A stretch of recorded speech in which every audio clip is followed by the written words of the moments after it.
Thank you very much, Madam President. Colleagues, today is the 51st anniversary of the assassination of Dr. Martin Luther King, Jr. And I rise today to adjourn in memory of yet another dream, not just deferred, but a dream lost, once again to gun violence. Ermias Asegidum, who was known more popularly by his moniker, Nipsey Hussel. 33-year-old young man who was gunned down midday with family members present in front of his very own establishment. He was the manifestation, from my perspective, of the American dream, even the California dream, where you can live and work in the neighborhood you grow up in. To have that dream growing up in South LA during the turbulent era of the 90s was indeed visionary. He was a member of an investment group leading a bid to acquire Santa Monica's historic Viceroy Hotel. That's just one example of the fact that he represents a new generation of entertainer turned activist turned entrepreneur. But what was unique about this young man is that he encompassed all three spaces simultaneously. He was an active participant in local protests and meetings around police brutality, gun violence. He not merely purchased franchises, but he became and incubated new concepts of enterprise. He opened a co-working space in STEM Center called Vector 90 in South LA. He pioneered innovative measures in marketing and self-promotion. He opened the first smart store for his own franchise brand in South LA, where visitors use an app to enhance their shopping experience. He was the early supporter of a new art and culture project along the Crenshaw corridor. At the young age of 33, he had a 10-year history in the music industry, and his current album premiered to critical acclaim on number 4 on the Billboard chart. He and his family were recently featured in a spread in Gentleman's Quarterly magazine that included artistically stunning photos taken in the heart of my beloved South Los Angeles community. Those images represent what he believed, what I believe is indeed possible. I rose on this floor just several weeks ago to talk about the trauma a community was experiencing as a result of the death by violent gunshot of a young student at USC. And once again, my community of South Los Angeles is experiencing trauma based on the loss of a brand new young icon. When we use the term icon, we typically are referring to someone with far more advanced in age. But this 33-year-old was an icon in the industry and in the community. It's an amazing LA Times article about 2 weeks before his untimely death that talked about this new co-working science and technology lab in South LA that he opened. And he shared the fact that as a young man, music and technology were his dreams, his passion, and because of a lack of resources, he learned how to build a PC himself out of parts found so he could record his own music.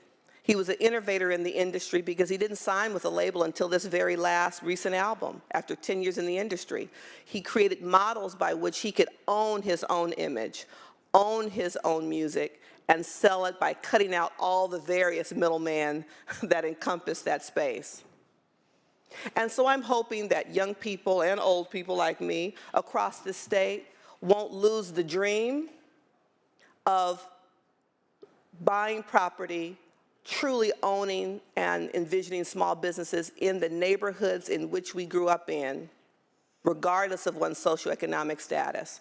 I think it's appropriate today that I ask that we all adjourn in memory of a young man of Eritrean and African-American descent by the name of Ermias Asegidum, also known as Nipsey Hussel. Thank you. Please extend our condolences on this incredible loss as we adjourn in his memory. Senator Bradford. Thank you, Madam President. I, too, join my colleague from Los Angeles in adjourning in the memory of Armian, a young man who our paths didn't cross directly but indirectly. I had the opportunity to visit his tech center last July, meeting with former Speaker and now Congresswoman Karen Bass, and I was blown away at the convergence of this warehouse that it existed just blocks away from where my father owned a record shop as a kid growing up, and just knowing of just trucks and all kind of undesirable stuff that happened around there, and to walk into this building that had been totally transformed, to see young folks working at computers and design centers. And long before I had ever listened to any of his music, we knew about his contributions in the community, working with basketball greats like Russell Westbrook and repaving basketball courts and beautifying parks, one of which was right around the corner from where I live at Raleigh Park, where they redid the basketball court. Knowing his impact, and as my colleague from Los Angeles said, investing in Slauson Boulevard, a street that many had given up on over the last 20 years because of many of the negative impacts, and to see the beautification. But an individual who took advantage of many of the laws that we have created both here in Washington by taking advantage of opportunity zones and investing in understanding that these tax breaks would allow him to stretch his dollars far farther than going to Beverly Hills or West LA. And being smart enough to know that with the Metro line coming down Crenshaw Boulevard less than a quarter mile from his store, it would have increased foot traffic for his store. Just this January, after I completed the Martin Luther King parade down Crenshaw Boulevard, I saw a friend of mine standing on the corner with this beautiful sweatshirt emblazoned with Crenshaw on it. And I yelled from the car, I said, "Where did you get that?" And she said, "Marathon." And I says, "Marathon?" She says, "Yes, on Slauson Boulevard." And I immediately went over there, not knowing that it was Nipsey Hussel's store, and I was blown away once I walked in there just to see this beautiful display and his investment in his community, and a investment of a shopping center that had long been dilapidated, and he had beautified it, but he was just in the beginning of what he wanted to do there. He was working on plans not only to redevelop the commercial level of it, but also put 40 to 100 housing units on that property along Slauson to help with this homeless crisis, help with the affordability of making homes available to people who didn't have a place to live. This young man was committed, and despite many times people talk about a former gang member, he stayed connected with that community because he understood how he benefited from that street experience, but also the entrepreneurial experience. And he took the best of what he learned from people like Jay-Z and Sean Puffy Combs and Dr. Dre, and said, "I want to reinvest in my community."